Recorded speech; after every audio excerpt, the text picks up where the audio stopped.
Ito na nga sis, another blush na bagay sa mga Pinay.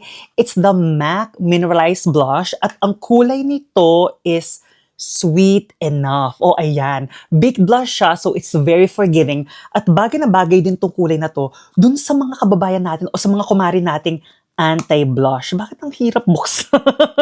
Pero ito yung kulay niya, tingnan mo. Talagang parang nude blush lang siya. Pero pag nilagay mo siya, it's going to show. So we're gonna use the Rare Beauty Blush Brush. Ayan, bagong linis. Tapos we're gonna dip it right onto the blush. Tapos after nyan, ididip natin siya right here in the middle part of our cheekbones, going towards your hairline. Tapos, whatever's left on the blush or the brush, you're just gonna apply it right on the apples of the cheeks. Diba sis, babaihan lang. So, kasi may mga days na ayaw mo namang magsuot ng blush pero you need to be put together. Alam mo, yun parang perfect to work.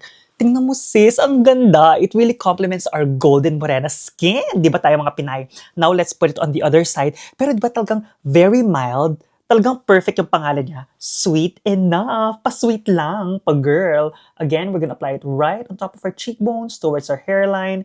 And then whatever's left, we're gonna apply it right on the apples of the cheeks. At yan maganda sa baked blush kasi nga, meron siyang diffused effect. So, even if you're heavy-handed, perfect lang siya kasi it will just give you the right amount of color.